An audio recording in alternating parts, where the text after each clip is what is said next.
আপনি যদি কর আইনজীবী পরীক্ষার প্রস্তুতি নিয়ে থাকেন তাহলে কিন্তু এই প্রশ্নটি আপনার জন্য খুবই গুরুত্বপূর্ণ, বা আপনি যদি সাধারণ একজন করদাতা হয়ে থাকেন তাহলে চলেন আমরা সেই বিষয়টি আজকে দেখি। আমরা কোন বিষয়টি আজকে আলোচনা করব। আজকের যে আলোচনার বিষয় সেটি হচ্ছিল আয়কর রিটার্ন কি।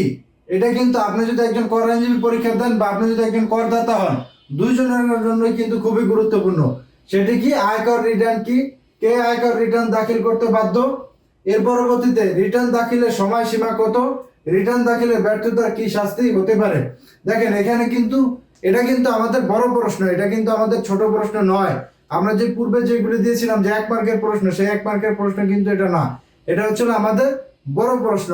তাহলে সেটি কি, এখানে হচ্ছিল 4টি প্রশ্ন বা 5টি প্রশ্ন করা হয়েছে। সেটা কি, আয়কর রিটার্ন কি, আয়কর রিটার্ন কারা দাখিল করবেন, আয়কর রিটার্ন কত তারিখের মধ্যে দিতে হবে বা দিতে বাধ্য, এর পরবর্তীতে আপনার হচ্ছিল যদি আয়কর রিটার্ন দাখিল না করা হয় তাহলে শাস্তির বিধান কি আছে, সেই বিষয়গুলি কিন্তু আজকে আমরা শিখব। এটা কিন্তু থিওরিক্যাল প্রশ্ন, ওইভাবে বোর্ডে লেখার মতো এখানে কিছু নেই। তাহলে চলেন আমরা মূল আলোচনায় যাই। প্রথমে আছে হচ্ছে আমাদের আয়কর রিটার্ন কি। এই আয়কর রিটার্ন কি, এটাতে কিন্তু আমরা বাংলাতে উত্তর দিব, বাংলাতে লিখব। যদি যারা ইংলিশ ভার্সনে পরীক্ষা দিতে চান তারা কিন্তু ইংলিশ ভার্সন যখন আবেদন করেছিলেন তখন কিন্তু আবেদনের মধ্যেই আপনি উল্লেখ করে দিয়েছিলেন আপনি কি বাংলা ভার্সনে পরীক্ষা দিবেন না ইংলিশ ভার্সনে পরীক্ষা দিবেন। তাহলে আয়কর রিটার্ন কি, এটা আমরা প্রশ্ন শুরু করি।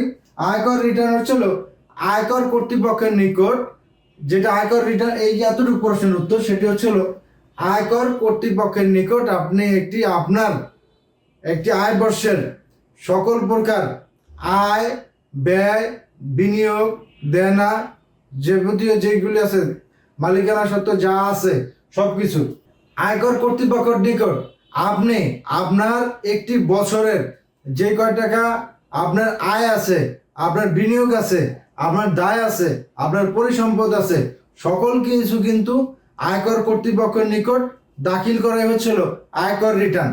তাহলে আয়কর রিটার্নটা আমরা কি পেলাম, আয়কর রিটার্ন হচ্ছিল আয়কর কর্তৃপক্ষের নিকট 1 বছরের বা একটা আয় বর্ষের আপনার মূল আয়, যে আয় হোক, আয়, বিনিয়োগ, দায় এবং পরিসম্পদ যা আছে সেগুলি আপনার আয়কর কর্তৃপক্ষের নিকট দাখিল করাই হচ্ছিল আপনার আয়কর রিটার্ন। এই যে রিটার্ন, আয়কর রিটার্ন, এই আয়কর রিটার্ন কিন্তু আপনি চাইলে ইচ্ছাকৃতভাবে যে কোনোভাবে আয়কর কর্তৃপক্ষের নিকট প্রকাশ করতে পারবেন না। সেটি কিভাবে করতে হবে, সেটি হচ্ছে আয়কর কর্তৃপক্ষের যে নির্দিষ্ট একটি ফর্ম আছে, এনবিআর কর্তৃক যে নির্দিষ্ট ফর্ম আছে, সেই ফর্মের মাধ্যমে আপনার আবেদনটি করতে হবে। কিভাবে করতে হবে, যে আপনার এটি আপনি হয়তো বা চিনে থাকবেন, এটি আপনি বিভিন্ন জায়গায় পেয়ে থাকবেন, এটি ফটোকপির দোকানে পাবেন, এটি ওয়েবসাইটে পাবেন, এটি এনবিআর এর ওয়েবসাইটে পাবেন, বা আপনি যদি গুগলে যে বা যে কোনো অনলাইন পোর্টালে যে যদি লেখেন, গুগলে বা ক্রোমে যে যদি লেখেন যে আয়কর রিটার্ন সাবমিটেড ফর্ম, তাহলে কিন্তু আপনি এই ফর্মটি পেয়ে যাবেন। সেই ফর্মের মাধ্যমে সুন্দরভাবে হিসাব করার মাধ্যমে আপনি এটি দাখিল করতে হবে। এই যে আয়কর রিটার্ন, আয়কর রিটার্ন হচ্ছিল আপনি যদি বাংলাদেশে বসবাস করেন, আপনার যদি সম্পত্তি বিদেশে থেকে থাকে তাহলে কিন্তু আপনার বিদেশি যে সম্পত্তি আছে, বাংলাদেশের যে সম্পত্তি আছে, সকল আয়, ব্যয়, দেনা যা আছে আপনার সব কিন্তু খরচ, সব কিন্তু আপনার এই যে যে দাখিল করবেন এটাতে কিন্তু আপনার দিতে হবে। তাহলে আমরা কি পেলাম, আমরা পেলাম হচ্ছিল আয়কর রিটার্ন কি। তাহলে আয়কর রিটার্ন হচ্ছিল, আয়কর রিটার্ন কি, আয়কর রিটার্ন হচ্ছিল আয়কর কর্তৃপক্ষের নিকট একজন করদাতার বার্ষিক আয়, বিনিয়োগ, দায় এবং কি মালিকানা, পরিসম্পদ যা আছে সকল কিছু সুন্দরভাবে দাখিল করাই হচ্ছিল আয়কর রিটার্ন। তাহলে এই প্রশ্নটি আমরা অবশ্যই বুঝতে পারলাম। যদি আপনারা বুঝে না থাকেন তাহলে পূর্বে থেকে আবার ভিডিওটি দেখলে আপনার হয়ে যাবে। তাহলে মূল কথা কি, মূল কথা হচ্ছে আয়কর কর্তৃপক্ষের নিকট একজন করদাতার যে কয় টাকা বাৎসরিক আয় আছে, বিনিয়োগ আছে, দায় আছে, সম্পদ আছে, তা সুন্দরভাবে সাজিয়ে আয়কর কর্তৃপক্ষের নিকট দাখিল করাই হচ্ছিল আয়কর রিটার্ন। এই মূল কথা এটি। এর পরবর্তীতে সেটা কি করতে হবে, আপনার বাংলাদেশের সম্পদ এবং বিদেশের সম্পদ যত যা কিছু আছে আপনার একটা বছরে, এক কথাতে আপনার 12 মাসে বা আপনার 1 বছরে আয় বর্ষে আপনি যা কিছু করেছেন সবকিছু সুন্দরভাবে এখানে দাখিল করতে হবে। এই হচ্ছে হলো মূল কথা। তাহলে আমাদের আয়কর রিটার্ন কি সেটা আমরা হয়ে গেল। তার পরবর্তীতে কে আয়কর রিটার্ন দাখিল করতে বাধ্য, এটা হচ্ছে আমাদের পার্ট 2 কে আয়কর রিটার্ন দাখিল করতে বাধ্য। তাহলে সেই ক্ষেত্রে আমরা আয়কর রিটার্ন কে দাখিল করতে বাধ্য সেটি আমরা 2 ভাগে ভাগ করতে পারি। আয়কর রিটার্ন 2 ভাগে ভাগ করা যাবে। সেটি কি আছে সেটি দেখেন, আমরা যদি এটাকে এখানে টান দিয়ে নিয়ে আসি, সেটি হচ্ছে 2 ভাগ। একটি ভাগ হচ্ছে যাদের করযোগ্য আয় আছে, এখানে কি বললাম, করযোগ্য আয়, করযোগ্য আয়। এই করযোগ্য আয় যাদের আছে তারা দিবেন। যাদের করযোগ্য আয় কি সেটাও আমরা জানবো, কোনো সমস্যা নেই। যাদের করযোগ্য আয় আছে তারা হচ্ছে রিটার্ন দিবেন। তাহলে রিটার্ন দিতে বাধ্য কয়জন? 2 জন। একজন আমরা কি পেলাম, করযোগ্য আয় যাদের তাদের। আর একজন আছে আবশ্যিকভাবে দিবেন। আবশ্যিকভাবে তাদের দিতে হবে। সেটা কি? আবশ্যিকভাবে। আমরা 2টি জিনিসই জানবো। তাহলে আমরা প্রথম পেলাম কি, আয়কর রিটার্ন কি, আমাদের উত্তর হয়ে গেল। 2 নম্বর কি? 2 নম্বরটা হচ্ছিল কারা আয়কর রিটার্ন দাখিল করতে বাধ্য। তারা হচ্ছিল 2টি ভাগে ভাগ করবেন। একটা হচ্ছিল যাদের করযোগ্য আয় আছে তারা দিতে বাধ্য, আর একটা হচ্ছিল আবশ্যিকভাবে এক পক্ষের এই কর দিতে হয়। তাহলে যদি আমরা এটা জানি যে যাদের করযোগ্য আয় আছে তারা কিভাবে, তারা কারা? তাই করযোগ্য আয় যদি হয় তারা হচ্ছে বর্তমান 2026 এবং 27 আপডেট বছর আছে। তাহলে আমরা যেহেতু পরীক্ষা দিব বা পরীক্ষার প্রস্তুতি নিতেছি পূর্বের যে আমাদের যে সার্কুলার আছে সেই সার্কুলার অনুযায়ী, তাহলে আমাদের হয়তো 24-25, নয়তো 23-24 এইরকম একটা প্যাটার্ন হইতে পারে। তাহলে করযোগ্য আয় যদি হয়, করযোগ্য আয় এখানে 2টি, একটি হচ্ছে আপডেট আর একটি হচ্ছিল আমাদের পূর্বে আমাদের যে সার্কুলার আছে সেই সার্কুলার। আমরা 2টি আলোচনা করি। যদি আপনি একজন পরীক্ষার্থী তাহলে সেই ক্ষেত্রে আপনার এটা ভালো হবে। তাহলে যদি আমি এখানে লিখি 24-25, 2024/2025, আর এখানে যদি আমি দেই মাঝখানে দিয়ে দেই, এখানে যদি আমি 26/2027, এটা হচ্ছে করযোগ্য আয় কি সেটা বোঝানোর স্বার্থে। এটা কিন্তু কোনোভাবেই এইভাবে না, আপনাকে এখানে কিন্তু প্রশ্নে উল্লেখ করা থাকবে। এখন এখানে আছে আয়কর রিটার্ন দাখিল করতে বাধ্য কারা। আয়কর রিটার্ন দাখিল করতে বাধ্য 2 ধরনের লোক। একটি হচ্ছে যাদের করযোগ্য আয় আছে তারা, আর যাদের হচ্ছে আবশ্যকীয় এক প্রকার লোক আছে তাদেরকে কর দিতে হয়। আবশ্যকীয় কি সেটা আমরা জানবো। তাহলে সেই ক্ষেত্রে করযোগ্য আয় যেটি আছে সেটি যাতে করে আপনার মনে থাকে সেই জন্য আমি এটা করতেছি। তাহলে পূর্বের বছরগুলিতে করযোগ্য আয় ছিল, পূর্বের বছরগুলি ছিল 3,50,000।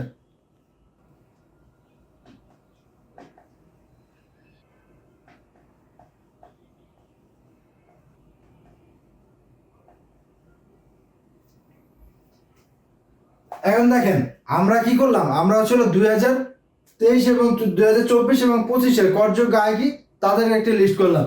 সেটি কি? সেটি হচ্ছে 2024-25 অর্থ বছরে যদি কারো আয় 3,50,000 টাকা হয় তাহলে কিন্তু তার করযোগ্য আয় হয়ে গিয়েছে। 3,50,000 টাকা পর্যন্ত তিনি কোনো কর দিবেন না। 3,50,000 টাকার উপরে যদি তার কোনো আয় হয় তাহলে তারা কর দিবেন। এটা হচ্ছে আমার 24-25-এ। আর হচ্ছে যদি তিনি যদি নারী হন এবং 65 বছরের বেশি হন তাহলে তার সীমা হচ্ছে 4 লাখ। যদি তিনি নারী হয়ে থাকেন বা যদি তিনি কোনো ধরনের 65 বছরের বেশি হয়ে থাকেন তাহলে তিনি দিবেন হচ্ছে 4 লাখ। এর পরবর্তীতে আছে তৃতীয় লিঙ্গের বা যদি তিনি কোনো প্রতিবন্ধী হয়ে থাকেন, তৃতীয় লিঙ্গের ব্যক্তি বা যদি তিনি কোনো প্রতিবন্ধী হয়ে থাকেন তাহলে দিবেন 4,75,000 টাকা পর্যন্ত তার আয়ের সীমা আছে। এই আয় সীমা যদি অতিক্রম না করে তাহলে তিনি কিন্তু কোনো কর দিবেন না। এর পরবর্তীতে আছে কি? এর পরবর্তীতে আছে হচ্ছে 5 লাখ। 5 লাখ টাকা হচ্ছে আমাদের দেশে যারা মুক্তিযোদ্ধা বা মুক্তিযুদ্ধে আহত হয়েছিলেন তারা হচ্ছে আমাদের এই 5 লাখ টাকা। এটা হচ্ছে আমার 24 এবং 25 সালে যে ছিল আয় সীমা বা করযোগ্য আয় সীমা সেটি। এখন 26-27 অর্থ বছরে এসে এটা হলো কি? এটা হচ্ছে 4 লাখ টাকা। 4 লাখ টাকা পর্যন্ত যদি কোনো ব্যক্তির, স্বাভাবিক যে কোনো ব্যক্তির যদি 4 লাখ টাকা পর্যন্ত আয় হয় তাহলে তারা কোনো কর দিবেন না। 4 লাখ টাকার অতিরিক্ত যদি আয় হয় যে কোনো ব্যক্তির, বলতে সাধারণ করদাতা, তাহলে কিন্তু তাদের কর দিতে হবে। তাহলে 4 লাখ টাকার উপরে পরবর্তীতে কি আছে? পরবর্তীতে আছে নারী বা 65 বছরের বেশি যদি হয় তাহলে তাদের আয় হচ্ছে 4,50,000 টাকা। এই যদি একজন নারী হন এবং কি 65 বছরের বেশি হন, তাহলে 26-27 আপডেট বছরে আপনার দিতে হবে হচ্ছিল 4,50,000 টাকা পর্যন্ত যদি তার আয় হয়, তাহলে তিনি কর দিবেন না। এর উপরে যদি যায় 4,50,000 টাকার উপরে যদি যায়, তাহলে কিন্তু তার ওই যে কর স্ল্যাব যেটি আছে সেই অনুযায়ী কিন্তু তার কর দিতে হবে। এর পরবর্তীতে আছে হচ্ছিল 5,25,000। এই 5,25,000 টাকা হচ্ছিল যদি তৃতীয় লিঙ্গের কোনো ব্যক্তি হয়ে থাকেন বা প্রতিবন্ধী যদি ব্যক্তি হয়ে থাকেন, তাহলে কিন্তু তাদের দিতে হবে 5,25,000 টাকা পর্যন্ত তাদের করযোগ্য আয় যদি হয় এই টাকা পর্যন্ত, তাহলে তারা কোনো ধরনের কর দিবেন না। এর পরবর্তীতে আছে হচ্ছিল 5 লাখ টাকা ছিল গত বছর, এবার হয়েছিল সেটি 5,50,000 টাকা। 5,50,000 টাকা। এই 5,50,000 টাকা কারা? আমাদের দেশে যারা মুক্তিযোদ্ধা আছেন বা মুক্তিযুদ্ধে আহত ব্যক্তি আছেন, তারা কিন্তু অবশ্যই গেজেটভুক্ত হতে হবে, তারা পাবে 5,50,000 টাকা। তবে 2026 এবং 27 অর্থ বছরে আরেকটি বিষয় যেটি যুক্ত করা হয়েছে, সেটি হচ্ছিল 2024 সালে যাদেরকে জুলাই যোদ্ধা নামে অভিহিত করা হয়, যারা আসলে জুলাই যোদ্ধা গেজেটে তাদের নাম আছে, এরকম যদি তিনি আহত হন বা যদি তারা জীবিত থাকেন, যাদের আয় করযোগ্য আয় আছে, তারা হচ্ছিল 5,50,000 টাকা পর্যন্ত তাদের আয় সীমা আছে, এই পর্যন্ত তারা কোনো ধরনের কর দিবেন না। তাহলে এটা হচ্ছিল আমাদের পূর্বে ছিল কি, পূর্বে শুধু ছিল মুক্তিযোদ্ধা বা যুদ্ধে আহত, যদি এরকম ব্যক্তি থাকেন তাহলে পাবেন 5 লাখ। আর 2026 এবং 27 কর বর্ষে এটা আপডেট হয়ে কি হলো, যারা জুলাই যোদ্ধা আছেন তারাও কিন্তু এখানে গেজেটভুক্ত হয়েছেন এবং তাদেরও কিন্তু এই মুক্তিযোদ্ধা এবং কি 5,50,000 টাকার কর সীমা পর্যন্ত সম্মান দেওয়া হয়েছে। তাহলে এখানে তারাও কি পাবেন 5,50,000 টাকা পর্যন্ত। আর একটি জিনিস এবার আপডেট করা হয়েছে, সেটি হচ্ছিল 50,000 টাকা। এই 50,000 টাকা কারা পাবেন? 50,000 টাকা হচ্ছিল যদি কোনো প্রতিবন্ধী ব্যক্তি হয়ে থাকেন কিন্তু তার পিতামাতা করদাতা হয়ে থাকে, তাহলে সেই ক্ষেত্রে এরা 50,000 টাকা বেশি সুবিধা পাবেন। এটি হচ্ছিল যে কোনো একজন পাবেন, হয়তো পিতা পাবেন নয়তো মাতা পাবেন। এটি হচ্ছিল আমার করযোগ্য আয়। এই যে কে কে আয়কর রিটার্ন দাখিল করতে বাধ্য, এই যে যারা এই আয়ের মধ্যে আছেন বা যাদের করযোগ্য আয় আছেন, তারাই কিন্তু এই কর দিতে বাধ্য। আমি কিন্তু দুইটি বিষয় দেখাইছি, আপডেটটাও দেওয়া আছে এবং কি প্রিভিয়াস যেটা আছে আমাদের পরীক্ষাদের জন্য যেটি আসার সম্ভাবনা আছে বা আসবে, সেটাই কিন্তু আমি দেখাইছি। হয়তো 24-25, নয়তো 25-26 আর 26-27 আপডেট এই বছরেরটা। তাহলে সেই ক্ষেত্রে আমার যাতে করে বা আপনাদের যাতে করে কোনো ধরনের সমস্যা না হয়, সেজন্য কিন্তু এই ব্যবস্থাটি করা। তাহলে আমি কিন্তু কে আয়কর আয় রিটার্ন দাখিল করবেন সেটির ক্ষেত্রে কিন্তু আমার যে দুইটি পেয়েছি, একটি হচ্ছিল করযোগ্য যদি আয় থাকে তাহলে তিনি দিবেন, আর এটা হচ্ছে আবশ্যকীয়ভাবে। তাহলে আমার মনে হয় না করযোগ্য আয়ের ক্ষেত্রে আপনার আর কোনো ধরনের সমস্যা রয়েছে। তাহলে আমি পরবর্তীতে যেতে পারি, এটা যাতে করে কারো ভুল না হয় সেজন্য কিন্তু আমি একদম বোর্ডে তুলে দিয়েছি যাতে করে কোনো সমস্যা না হয়। তাহলে চলেন এর পরবর্তীতে যে ধাপ, আবশ্যকীয়ভাবে বলতে আবশ্যকীয় লিস্ট কিন্তু বিশাল বড়। এই লিস্ট কিন্তু মনে করেন যদি আপনি না পারেন তাহলে ভাই এটা বোর্ডে বলা সম্ভব না। তবে এই যে আবশ্যকীয়ভাবে ক্ষেত্রে কয়েকটি আপনার মনে রাখতে হবে, হয়তো বা 5টা 7টা 10টা, এখানে বিশাল বড় লিস্ট আছে। তাহলে সেই ক্ষেত্রে কি আছে আপনি একটু দেখেন। প্রথমে যদি হয় তাহলে আপনার ছিল যদি কেউ ঋণ নিতে যায় ব্যাংক থেকে বা কোনো ফাইন্যান্স কোম্পানি থেকে, তাহলে কিন্তু তার এই আবশ্যকীয় ঋণ দিতে হবে। সেটা টাকার পরিমাণ দেওয়া আছে 20 লাখ, কিন্তু আমাদের দেশে যে ব্যাংক কর্তৃপক্ষ আছে তারা কিন্তু আরো কম। আপনি যদি 1 লাখ কি আপনি যদি 50,000 টাকা লোন নিতে চান, তাও কিন্তু আপনার রিটার্নের সার্টিফিকেট কপি তারা চাবে, যে আপনি যে 3 সার্টিফিকেট দেন এবং কি রিটার্ন সাবমিট করছেন তার একটি কপি দেন। এর পরবর্তীতে একটা পেলাম যদি 20 লাখ টাকা হয়। এর পরবর্তীতে আপনি যদি কোনো কোম্পানির শেয়ার হোল্ডার হয়ে থাকেন বা কোনো কোম্পানির যদি আপনি স্পন্সর হতে চান, তাহলে কিন্তু আপনার সেটি লাগবে। এটা অনেক লম্বা, এটা আমি দেখে বলি, তাহলে আপনাদের পক্ষে বা আমার পক্ষে সুবিধা হবে। বিশাল বড় লিস্ট এটা।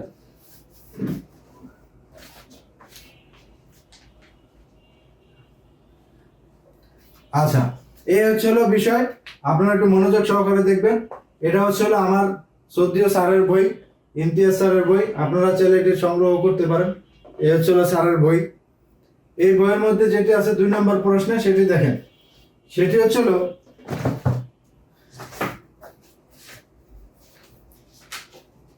20 লক্ষ টাকার বেশি যদি ঋণ গ্রহণ করেন তাহলে কোনো কোম্পানি পরিচালক বা স্পন্সর শেয়ার হোল্ডার হইতে হলে এটি দরকার। এটি হচ্ছে যে টিন সার্টিফিকেট বা রিটার্ন দাখিল করতে বাধ্য তারা, ওই রিটার্ন দাখিল করতেই হবে, নাহলে হবে না সেটি। এরপরে আমদানি নিবন্ধন সনদ, রপ্তানি নিবন্ধন সনদ, নবায়নের ক্ষেত্রে কিন্তু এটা নেওয়ার ক্ষেত্রে তো আপনার লাগবেই। যদি আপনি এটি নবায়ন করতে চান তাহলে সেই ক্ষেত্রেও কিন্তু আপনার এটি লাগবে। সেটি রিটার্ন দাখিল না করার সাথে আপনি কিন্তু এটি পাবেন না। এর পরবর্তীতে সিটি কর্পোরেশন বা পৌরসভা এলাকায় যদি আপনি ব্যবসা পরিচালনা করেন তাহলে আপনার ট্রেড লাইসেন্স নেওয়ার জন্য বা ট্রেড লাইসেন্স নবায়ন করার জন্য আপনার কিন্তু এই রিটার্ন সাবমিট করতেই হবে, প্রয়োজন সেটা না। এর পরবর্তীতে সাধারণ বীমা তালিকাভুক্ত সার্ভেয়ার লাইসেন্স যদি আপনি নিতে চান তাহলে কিন্তু সেটি আপনার দিতে হবে রিটার্ন। এরপরে সিটি কর্পোরেশন, পৌরসভা, ক্যান্টনমেন্ট এলাকায় জমি, বিল্ডিং, অ্যাপার্টমেন্ট বিক্রয় করার জন্য বা লিজ গ্রহণ করার জন্য আপনার রিটার্ন সাবমিট করতে হবে। এর পরবর্তীতে আছে হচ্ছিল চিকিৎসক, দন্ত চিকিৎসক, আইনজীবী, charter accountant, cost and management accountant, charter secretaries, আইনজীবী ও কর আইনজীবী, অ্যাকচুয়ারি, প্রকৌশলী, স্থাপিত সার্ভেয়ার হিসাবে কোনো স্বীকৃত পেশাজীবী সংস্থার সদস্য পদ যদি আপনি গ্রহণ করতে চান তাহলে সেক্ষেত্রে আপনার রিটার্ন সাবমিট করে এটি নিতে হবে। এর পরবর্তীতে যেটি আছে মুসলিম marriage and divorce registration act 1974, বলতে আপনি যদি নিকাহ রেজিস্ট্রেশন করতে চান বা আপনি যদি হিন্দু বিবাহ নিবন্ধন আইনের যদি কোনো ধরনের বিবাহ পড়াইতে চান, যাদেরকে আমরা সরাসরি ভাষায় বলি কাজী, তাহলে আমরা কাজী দিতে পারবো না।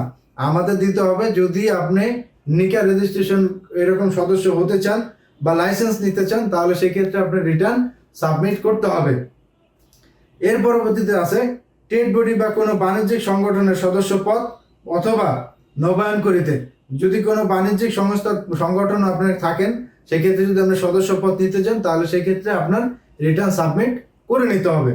এর পরবর্তীতে যেটি আছে সেটি হচ্ছিল stamp, court fee, cartridge paper, vendor বা দলিল লেখক, যদি এরকম আপনার সদস্য পদ নবায়ন করতে চান তাহলে সেই ক্ষেত্রে আপনার এই যে রিটার্নটি আছে এটি সাবমিট করে নিতে হবে।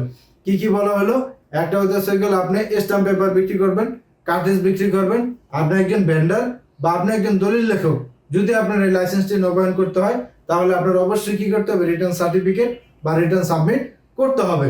এর পরবর্তীতে আছে হলো ড্রাগ লাইসেন্স, ফায়ার লাইসেন্স, পরিবেশ ছাড়পত্র, BSTI license, bond warehouse license, custom agency license, freight forwarding license এবং বাইং হাউস নিবন্ধন গ্রহণ করার ক্ষেত্রে বা নবায়ন করার ক্ষেত্রে আপনার রিটার্ন সাবমিট করতে হবে। কি কি আছে সেটি হচ্ছে আপনি ড্রাগ লাইসেন্স নেবেন, আপনি পরিবেশ লাইসেন্স নেবেন, বিএসটিআই লাইসেন্স নেবেন, আপনি হয়তো বাইং হাউসের লাইসেন্স নেবেন বা নবায়ন করবেন, সেক্ষেত্রে কিন্তু আপনার এই যে বিষয়গুলি আছে সেক্ষেত্রে কিন্তু আপনার রিটার্ন সাবমিট করতে হবে। এর পরবর্তীতে আছে যে কোনো এলাকায় গ্যাসের বাণিজ্যিক ও শিল্প সংযোগ প্রাপ্তি বা বহাল রাখিতে, বলতে আপনি যে কোনো জায়গায় আছেন না কেন আপনি যদি বাণিজ্যিকভাবে কোনো ধরনের গ্যাস সংযোগ নিতে চান তাহলে সেই ক্ষেত্রে কিন্তু আপনার রিটার্ন সাবমিট করতে হবে। এর পরবর্তীতে আছে হচ্ছিল সিটি কর্পোরেশন এলাকায় আবাসিক গ্যাস সংযোগ প্রস্তাবে, যদি আপনার সিটি কর্পোরেশনের মধ্যে থেকে থাকেন তাহলে যদি আপনার বাসায় আপনি যদি গ্যাস সংযোগ দিতে চান তাহলে সেই ক্ষেত্রে কিন্তু আপনার এই রিটার্ন সাবমিট করে নিতে হবে। সেটি আমরা যেরকম ঢাকা দক্ষিণ সিটি কর্পোরেশনের মধ্যে আছি, আমাদের অঞ্চলে যদি আমরা কোনো ধরনের মিটার নিতে চাই, বিদ্যুতের মিটার, তাহলে সেক্ষেত্রে কিন্তু আমাদের এটা রিটার্ন সাবমিট তাদের কাছে করতে হয়, বলতে দেখাইতে হয় যে আমরা রিটার্ন সাবমিট করছি, এই রিটার্ন সার্টিফিকেট কপি নেন। এর পরবর্তীতে যদি গ্যাস নিতে হয় তাহলে কিন্তু গ্যাস কর্তৃপক্ষ যারা আছেন তিতাস তাদের কাছেও কিন্তু এটি দেখাতে হয় রিটার্ন সাবমিট কপি।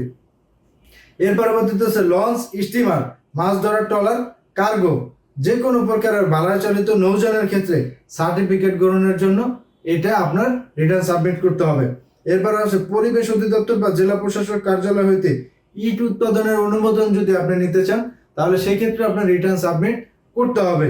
এর পরবর্তীতে ছিল কোম্পানি, এজেন্সি বা ডিস্ট্রিবিউশন শপ গ্রহণ বা নবায়নে আগ্নেয়াস্ত্র লাইসেন্স গ্রহণের ক্ষেত্রে যদি আপনি নিতে চান তাহলে আপনার এটি লাইসেন্স করতে হলে আপনার অবশ্যই রিটার্ন সাবমিট করতে হবে। তাহলে এরপরে আমদানির উদ্দেশ্যে ঋণপত্র খোলা, 10 লক্ষ টাকার মেয়াদি আমানত খোলা ও বহাল রাখিতে 10 লক্ষ টাকার 10 লক্ষ টাকার সঞ্চয়পত্র করে যদি আপনি করেন তাহলে আপনার রিটার্ন সাবমিট করে নিতে হবে। এর পরবর্তীতে যেটি আছে পৌরসভা, উপজেলা, জেলা পরিষদ, সিটি কর্পোরেশন বা জাতীয় সংসদ নির্বাচনে অংশগ্রহণ করতে গেলে আমাদের দেশে যে নির্বাচনের আমেজ তো অন্যরকম থাকে। যদি আপনি জেলা, উপজেলা, এবার কি পৌরসভা, উপজেলা, জেলা বা সিটি কর্পোরেশন বা সংসদ সদস্য নির্বাচনের ক্ষেত্রে আপনার রিটার্ন সাবমিট করতেই হবে। রিটার্ন সাবমিট না করে আপনি যদি জমা দেন তাহলে আপনি বাতিল হওয়ার সম্ভাবনা সবচেয়ে বেশি। এর পরবর্তীতে আছে দশম গ্রেড বা তদূর্ধ্ব পদমর্যাদা কর্মচারীর বেতন ভাতার প্রাপ্তির ক্ষেত্রে যারা সরকারি চাকরি করেন তাদের কিন্তু অবশ্যই এই রিটার্ন সাবমিট বা আপডেট রাখতে হয়, আর নয়তো কিন্তু তাদের বেতন ভাতা পেতে অনেক সময় সমস্যা হতে পারে।